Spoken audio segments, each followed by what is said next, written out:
50-50 ಅನುಪಾತದಲ್ಲಿ ಸೈಟ್ ಹಂಚಿಕೆ ಹಗರಣಕ್ಕೆ ಸಂಬಂಧಪಟ್ಟಂತೆ 50-50 ಸೈಟ್ ಪಡೆದವರ ಮತ್ತೊಂದು ಪಟ್ಟಿ ಪಬ್ಲಿಕ್ ಟಿವಿಗೆ ಲಭ್ಯವಾಗಿದೆ. ರಾಜ್ಯದ ಜನರನ್ನ ದಂಗು ಪಡಿಸ್ತಾ ಇದೆ ಹೊಸ ಲಿಸ್ಟು.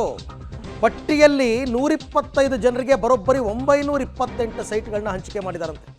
ಹೊಸ ಪಟ್ಟಿಯಲ್ಲಿ ಸಿಎಂ ಪತ್ನಿ ಪಡೆದ 14 ಸೈಟ್ಗಳ ವಿವರವೂ ಲಭ್ಯವಾಗಿದೆ. ಸಿಎಂ ಆಪ್ತ ಹಿನಕಲ್ ಪಾಪಣ್ಣ 32 ಸೈಟು, ಅಬ್ದುಲ್ ವಾಹಿದ್ 34 ಸೈಟು. 2 ದಿನಗಳ ಹಿಂದೆ 211 ಸೈಟ್ಗಳ ಪಟ್ಟಿ ಬಿಡುಗಡೆಯಾಗಿತ್ತು. 30ಕ್ಕೂ ಹೆಚ್ಚು ಮಂದಿಗೆ 50-50 ಅನುಪಾತದಡಿ ಸೈಟ್ ಹಂಚಿಕೆ ಆಗಿದೆ. ಏನು ಕೆಲವರ ಹೆಸರಲ್ಲಿ ನೂರಾರು ಸೈಟ್ಗಳು. ಮೂಡಾದಲ್ಲಿ ಸೈಟ್ ಪಡ್ಕೋಬೇಕು ಅಂತಂದ್ಬಿಟ್ಟು ಮೈಸೂರಿನಲ್ಲಿ ಜನ ಪ್ರಾಮಾಣಿಕವಾಗಿ ಅಪ್ಲಿಕೇಶನ್ ಹಾಕ್ಕೊಂಡು ವರ್ಷಾನುಗಟ್ಲೆಯಿಂದ ಕಾಯ್ತಾ ಇದ್ದಾರೆ. ಅವ್ರಿಗೆ ಸೈಟೇ ಅಲಾಟ್ ಆಗಿಲ್ಲ. ಇಲ್ಲಿ ಕೆಲವರಿಗೆ ಏನು ಒಬ್ಬೊಬ್ಬರಿಗೆ ಆ ಸೈಟ್ ಅದೇನು ನಂಗೆ ಅರ್ಥನೇ ಆಗ್ತಿಲ್ಲಪ್ಪ. 130-40 ಸೈಟ್ ತಗೊಳ್ಳೋಕ್ಕೆ ಜನ ಜೀವನ ಪೂರ್ತಿ ಕಷ್ಟಪಟ್ಬಿಡ್ತಾರೆ. ಅಂಥದ್ರಲ್ಲಿ ಇಲ್ಲಿ ಕೆಲವರಿಗೆ ಒಬ್ಬರಿಗೆ 30 ಅಂತೆ, ಒಬ್ರಿಗೆ 35 ಅಂತೆ, ಒಬ್ರಿಗೆ 40 ಅಂತೆ. ಅದೇನು ಆ ಸೈಟಿಗೆ ಲೆಕ್ಕ ಬುಕ್ಕನೇ ಇಲ್ವಾ? ಈ ಮೂಡ ಹಗರಣ ಬೆಳಕಿಗೆ ಬಂದಮೇಲೆ ಗೊತ್ತಾಗ್ತಿದೆ ಸೈಟಿಗೆ ಬೆಲೆನೇ ಇಲ್ಲ ಅಂತ. ಒಬ್ರಿಗೆ 30, ಒಬ್ರಿಗೆ 20, ಒಬ್ರಿಗೆ 25. ಇದೆಲ್ಲವೂ ಕೂಡ 50-50 ಅನುಪಾತದಲ್ಲೇ ಹಂಚಿಕೆ ಆಗಿರ್ತಕ್ಕಂಥ ಸೈಟ್. ಆ ಲಿಸ್ಟನ್ನು ಕೂಡ ನೀವೀಗ ಗಮನಿಸ್ತಾ ಇದ್ದೀರಾ, ಪಬ್ಲಿಕ್ ಟಿವಿಗೆ ಸಿಕ್ಕಿರ್ತಕ್ಕಂಥ ಲಿಸ್ಟನ್ನು.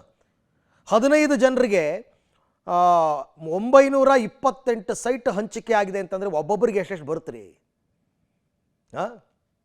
ಯಪ್ಪ ರಾಮ, ಇಲ್ಲಿ ಹೆಂಗಾಗಿದೆ ಅಂತಂದರೆ ಈ ಮೂಡ ಅನ್ನೋದು ಯಾವ ಇಲಾಖೆಯ ಅಂಡರ್ನಲ್ಲೂ ಬರಲ್ಲ. ಇಲ್ಲಿ ಹೇಳೋರು ಕೇಳೋರು ಯಾರೂ ಇಲ್ಲ. ಇದೊಂದು ಸ್ವಾಯತ್ತ ಸಂಸ್ಥೆ. ಇದನ್ನು ಯಾರೂ ಪ್ರಶ್ನೆ ಮಾಡಬಾರ್ದು. ನೋಡಿ, ಮುಖ್ಯಮಂತ್ರಿಗಳ ಪತ್ನಿ ಕೊಟ್ಟಿದ್ದ 14 ಸೈಟು ಕೇವಲ ಒಂದು ನೆಪ ಮಾತ್ರ ಆಯಿತು. ಇವಾಗ ಅದೇನೋ ಕೋತಿ ಬಾಳೆಹಣ್ಣು ತಾನು ತಿನ್ಬಿಟ್ಟು ಸಿಪ್ಪಿನ ಮೇಕೆ ಮೂತಿಗೆ ಒರೆಸ್ತು ಅಂತಾರಲ್ಲ, ಹಾಗೆ ಸಿದ್ದರಾಮಯ್ಯನವ್ರ ಪತ್ನಿಗೆ ಒಂದು 14 ಸೈಟ್ ಕೊಟ್ಟು ಒರೆಸ್ಬಿಟ್ಟಿದ್ದಾರೆ. ಮಿಕ್ಕಿದ್ದೆಲ್ಲ ಹೊಡ್ಕೊಂಡಿದ್ದಾರೆ ಇವರು. ಇವರೆಲ್ಲ ಹೊಡ್ಕೊಂಡಿರೋದು ಯಾಕೆ ಅಂತಂದರೆ ಮುಖ್ಯಮಂತ್ರಿಗಳ ಪತ್ನಿಗೆ ಸೈಟ್ ಕೊಟ್ಟಿದ್ದೀವಿ ಅನ್ನೋದನ್ನೇ ಗುರಾಣಿಯಾಗಿ ಬಳಸ್ಕೊಂಡಿದ್ದಾರೆ. ಮುಖ್ಯಮಂತ್ರಿಗಳ ಪತ್ನಿಗೆ ಸೈಟ್ ಕೊಟ್ಬಿಟ್ರೆ ಇನ್ನು ಯಾರೂ ಪ್ರಶ್ನೆ ಮಾಡೋಕ್ಕೆ ಬರಲ್ಲ, ಯಾರು ಮಾಡ್ತಾರೆ ಅಂತ ಅಂದ್ಬಿಟ್ಟು ಅವ್ರಿಗೇನೋ 14 ಸೈಟ್ ಕೊಟ್ಟಂಗೆ ಮಾಡಿ ಇಲ್ಲಿ ಇವರು 20, 30, 40 ಸೈಟ್ಗಳನ್ನ ಹೊಡ್ಕೊಂಡಿದ್ದಾರೆ. ಏನು ತಮಾಷೆ ಆಟನ?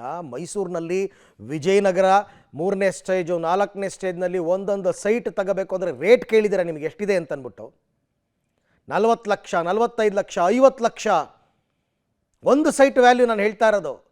ಅಂಥದ್ರಲ್ಲಿ ಯಾರೋ ಮಹದೇವನ್ನವ್ರಿಗೆ 34, ಪಾಪಣ್ಣ ಅನ್ನೋರಿಗೆ 32, ಮಹೇಂದ್ರ ಅನ್ನೋರ್ಗೆ 19, ಪಾರ್ವತಿ ಸಿದ್ದರಾಮಯ್ಯನವ್ರಿಗೆ 14 ಸೈಟ್ಗಳು, ಸೈಯದ್ ನಸ್ರುತ್ ಅಪ್ಪ ಅಬ್ಸಾ ಇವ್ರಿಗೆ 31, ಎನ್ ಮಂಜುನಾಥ್ GPA ದಾರರು ಇವ್ರಿಗೆ 23.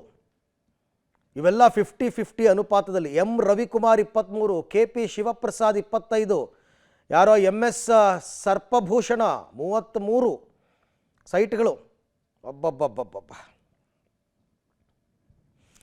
ಈ ಬಗ್ಗೆ ಮತ್ತಷ್ಟು ಮಾಹಿತಿ ನನ್ನ ಕೊಲೀಗ್ KP ನಾಗರಾಜ್ ಅವರಿಂದ ಪಡ್ಕೊಳ್ಳೋಣ. KP, ಸೆಕೆಂಡ್ ಲಿಸ್ಟ್ ನೋಡ್ತಾ ಇದ್ರೆ ಗಾಬರಿ ಆಗ್ತಿದೆ. ನನಗೇನಿಸ್ತಾ ಇದೆ ಗೊತ್ತಾ, ಒಂದು 30-40 ಸೈಟ್ ತಗೊಳ್ಳೋಕ್ಕೆ ಜೀವನ ಪೂರ್ತಿ ಕಷ್ಟಪಡ್ತೀವಿ.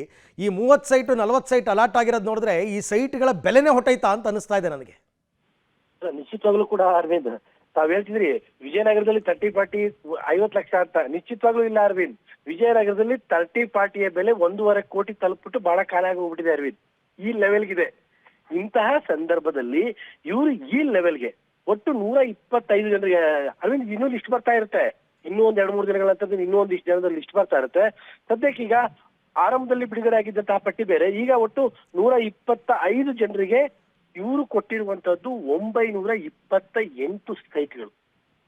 ನಾನು ಹೇಳ್ತಾ ಇದ್ದೆ ಅರವಿಂದ್, ಕಳ್ಳೆಪುರಿನಾದ್ರೂ ಒಂದು ಚೂರು ಹಿಡ್ಕೊಂಡಾದ್ರೂ ಹಂಚ್ಬಿಡ್ತಾರೆ. ಅದಕ್ಕಿಂತಲೂ ಕಡೆಯಾಗಿ ಇವರು ಈ ಲೆವೆಲ್ಗೆ ಹಂಚಿರುವಂತಹದ್ದು.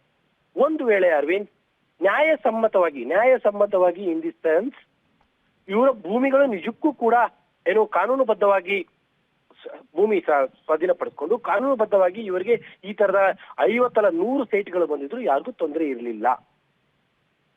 ಆದ್ರೆ ಕಾನೂನು ಏನ್ ಹೇಳುತ್ತೆ, 2009 ನಂತರದಲ್ಲಿ ಅಪ್ಲೈ ಆಗುವ ಸ್ವಾಧೀನ ಪಡಿಸಿಕೊಳ್ಳುವಂತ ಭೂಮಿಗೆ 50-50. ವಿಚಿತ್ರ ಅಂತ ಅಂದ್ರೆ ಅರವಿಂದ್, ಈ 125 ಏನು ಕೇಸ್ಗಳಿದಾವ, ಈಗ ಬಂದಿರುವಂತದ್ದು 125 ಜನರ ಭೂಮಿಗಳನ್ನ ವಶಪಡಿಸಿಕೊಂಡಿರುವಂತದ್ದು 1990 ಹಿಂದೆ. ಅಲ್ಲಿಗೆ ಮೇಲ್ನೋಟಕ್ಕೆ ಸ್ಪಷ್ಟವಾಗಿ ಕಂಡು ಬರ್ತಾ ಇದೆ ಇದು ಮತ್ತೊಂದು ತರದ ಗೋಲ್ಮಾಲ್ನ ಪಟ್ಟಿ 2. ಇದನ್ನ ಇನ್ಮೇಲಿಂದ ನಾವು ಪಟ್ಟಿ 1 ಪಟ್ಟಿ 2 ಅನ್ನೋದಕ್ಕಿಂತ ಹೆಚ್ಚಾಗಿ ಗೋಲ್ಮಾಲ್ ನಂಬರ್ 1, ಗೋಲ್ಮಾಲ್ ನಂಬರ್ 2, ಗೋಲ್ಮಾಲ್ ನಂಬರ್ 3 ಅಂತ ಕರಿಬೇಕಾಗ್ಬೋದು. Arvind. Right KP, thank you, ತಮ್ಮೆಲ್ಲ ಮಾಹಿತಿಗೆ ಧನ್ಯವಾದ. ನಾನು ಅಂದ್ಕೊಂಡಿದ್ದೆ 50 ಲ್ಯಾಕ್ಸ್ ಒಂದು ಟೈಮಲ್ಲಿ ಇತ್ತು, ನಾನು ತಿಳ್ಕೊಂಡಿದ್ದ ರೇಟ್ ಪ್ರಕಾರ. ಎಲ್ಲಿ? ವಿಜಯನಗರ 3rd ಸ್ಟೇಜ್ 4th ಸ್ಟೇಜಲ್ಲಿ. ಈಗ ಅದು 1.5 ಕೋಟಿ ಅಂತೆ. ನನ್ನ ಕೊಲಿಗೆ ಇವಾಗ ಅದನ್ನು ಕ್ಲಾರಿಫೈ ಮಾಡಿದ್ರು. 1.5 ಕೋಟಿ ಇಂಟು 30 ಸೈಟು, 1.5 ಕೋಟಿ ಇಂಟು 25 ಸೈಟು, ಒಂದು ಸೈಟಿಗೆ 1.5 ಕೋಟಿ. ಏನಿದು? ಯಾರು ಕೊಟ್ಟಿದ್ದಾರೆ ಇವರು? ಯಾರೀ ಫಲಾನುಭವಿಗಳು? ಎಲ್ಲ ಗೋಲ್ಮಾಲು. 2009 ಹಿಂದಿನ ಯಾವ ಜಮೀನು ಭೂಸ್ವಾಧೀನಕ್ಕೂ ಕೂಡ 50-50 ಅಪ್ಲೈ ಆಗಲೇಬಾರ್ದು. ಇವೆಲ್ಲ ಭೂಸ್ವಾಧೀನ ಆಗಿರೋದು 1990ಗಿಂತ ಹಿಂದೆ, 90ಕ್ಕಿಂತ ಹಿಂದೆ. ಅದಕ್ಕೆ ನಾನು ಪದೇ ಪದೇ ಹೇಳ್ತಾ ಇದ್ದೀನಿ, ಇಲ್ಲಿ ಹೇಳೋರಿಲ್ಲ, ಕೇಳೋರಿಲ್ಲ. ಬ್ರಹ್ಮಾಂಡ ಭ್ರಷ್ಟಾಚಾರವನ್ನು ನಡೆಸಿದ್ದಾರೆ ಇಲ್ಲಿನ ಅಧಿಕಾರಿಗಳು.